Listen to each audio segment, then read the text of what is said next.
योगी की जीत से मोदी को खतरा। योगी को मिलेगी कुर्सी लेकिन खतरे में मोदी का ताज। यूपी में बाबाजी रिटर्न्स ने बढ़ा दी सियासी हलचल।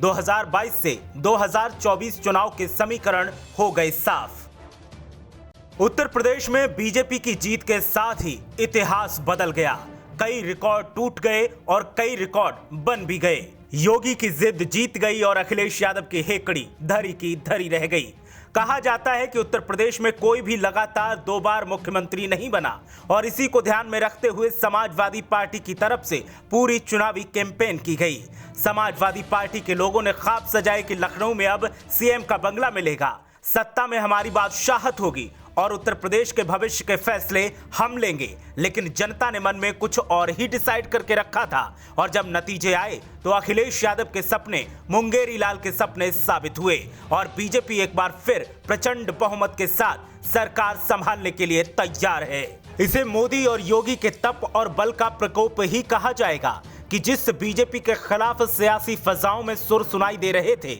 लेकिन वही बीजेपी एक बार फिर बम्पर बहुमत के साथ सत्ता को संभालने के लिए तैयार है और विरोधियों के तंबू उखड़े दिखाई दे रहे हैं। रुझान आने शुरू हुए तो मोदी और योगी के जयकारे लगने लगे, लेकिन 2022 के साथ साथ 2024 के समीकरण भी साधे जाने लगे और सियासत में एक अलग ही राग अलापा जाने लगा। आपको बताएंगे कि 2024 के समीकरण कैसे साधे गए, लेकिन पहले बात करते हैं आज की जीत के क्या फैक्टर रहे और कैसे बीजेपी ने इस कठिन लड़ाई में आसानी से विजय हासिल कर ली। 2014 के बाद उत्तर प्रदेश हो या फिर देश की सियासत हो, ब्रांड मोदी की चर्चा हर तरफ हो रही थी, लेकिन 2022 की ये बड़ी जीत अब ब्रांड योगी के इर्द गिर्द घूमने लगी है और अब मोदी के बाद अगर सियासत में किसी का बड़े अदब से नाम लिया जाएगा तो वो योगी आदित्यनाथ होंगे और बीजेपी इस ब्रांड योगी को 2024 में भुनाने की पूरी कोशिश करेगी। चुनावी रुझानों में जैसे जैसे बीजेपी को बढ़त मिलती गई,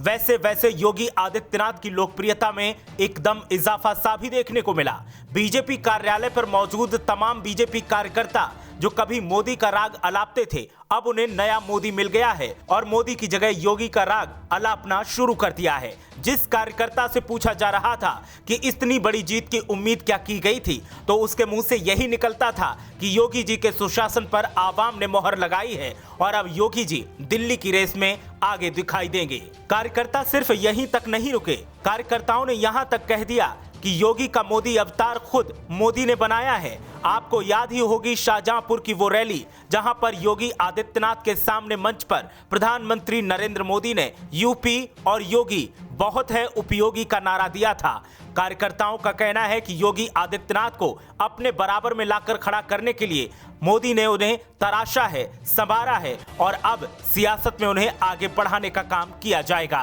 ये तस्वीर तो आपको याद ही होगी जब प्रधानमंत्री नरेंद्र मोदी और सीएम योगी आदित्यनाथ की मुलाकात हुई थी। चुनाव से पहले ये मुलाकात काफी चर्चाओं में रही थी और इन तस्वीरों को लेकर विरोधियों ने जमकर मीम्स भी बनाए थे, लेकिन सीएम योगी आदित्यनाथ ने उस वक्त इन तस्वीरों को ट्वीट करते हुए कहा था, जिद है एक सूर्य उगाना है, अंबर से ऊंचा जाना है, हम निकल पड़े हैं प्रण करके, अपना तन मन अर्पण करके, जिद है एक सूर्य उगाना है, अंबर से ऊंचा जाना है, एक भारत नया बनाना है। अब इन तस्वीरों की एक बार फिर सियासत में चर्चा हो रही है और सियासत में चर्चा इस बात की नहीं हो रही कि पीएम मोदी योगी आदित्यनाथ को किसी बात पर डांट लगा रहे थे, बल्कि चर्चा इस बात की हो रही है कि दोनों नेताओं ने आत्मीयता के साथ 2022 चुनाव को किस तरह लड़ना है उस पर मंथन किया था और बड़े कड़े फैसले लिए थे। जब ये तस्वीरें सोशल मीडिया पर तैर रही थीं, तब दावा किया जा रहा था कि अमित शाह की पहली पसंद केशव प्रसाद मौर्य हैं और अमित शाह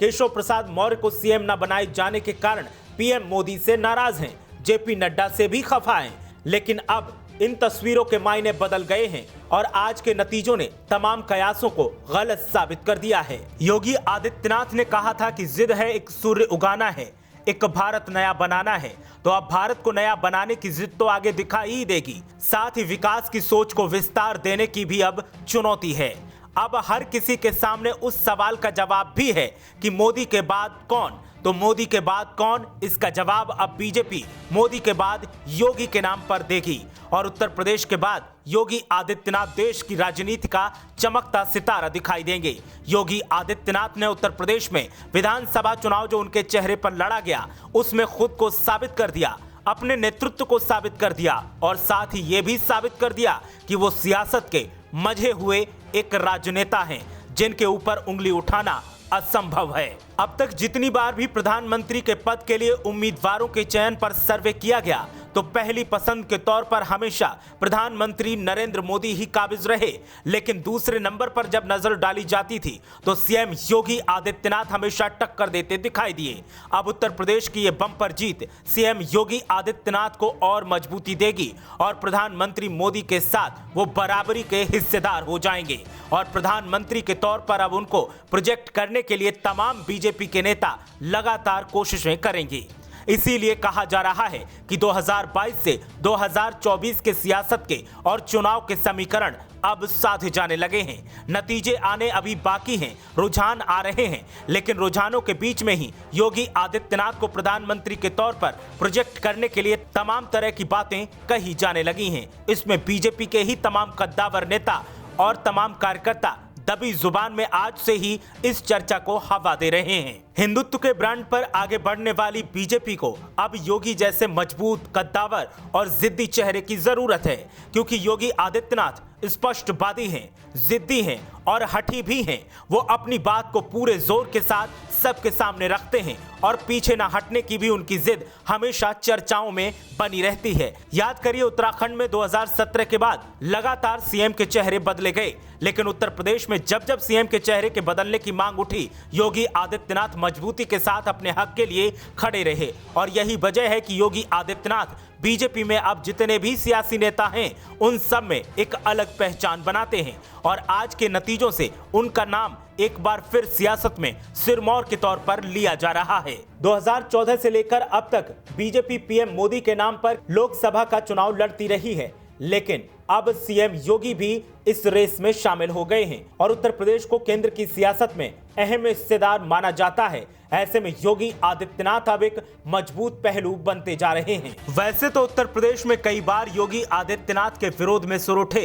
लेकिन योगी आदित्यनाथ के नेतृत्व में चल रही उत्तर प्रदेश में डबल इंजन की सरकार के विकास मॉडल को लोगों ने पसंद किया और जब भी विरोध के सुर उठे तो उन्हें खारिज भी कर दिया गया। ठाकुर नेता के तौर पर योगी आदित्यनाथ से ब्राह्मणों की नाराजगी का मुद्दा जमकर उठाया गया, लेकिन यह मुद्दा भी अब नतीजों से खारिज हो गया है और उत्तर प्रदेश के चुनावी नतीजों ने साफ कर दिया कि योगी आदित्यनाथ सिर्फ ठाकुरों के नहीं, हर वर्ग के नेता हैं और इसीलिए उन्हें हर वर्ग ने वोट दिया है। ओबीसी नेताओं राजभर, मौर्य और दारा सिंह के अलावा और नेताओं ने झटका दिया तो योगी आदित्यनाथ ने इसकी भी भरपाई कर ली और आज के चुनावी नतीजे ये साफ दर्शाते हैं कि जब जब योगी आदित्यनाथ को कमजोर करने की कोशिश की गई तो योगी आदित्यनाथ और दोगुनी मजबूती के साथ सामने आए। उत्तर प्रदेश में आज के चुनावी नतीजों ने साफ कर दिया है कि आने वाले भविष्य की तस्वीर क्या होगी और आने वाले भविष्य में उत्तर प्रदेश में विपक्ष की भूमिका क्या होगी, ये भी साफ हो गया है। देखना यह है कि 2022 के सहारे जो 2024 का राग अलापा जा रहा है, इसमें कितना दम निकलता है और क्या प्रधानमंत्री नरेंद्र मोदी के बराबर में अब योगी आदित्यनाथ का भी नाम प्रधानमंत्री की रेस में आगे बढ़ेगा या नहीं, या फिर ये सिर्फ चर्चाओं का एक विषय भर बन के रह जाएगा। ब्यूरो रिपोर्ट, मीडिया हलचल।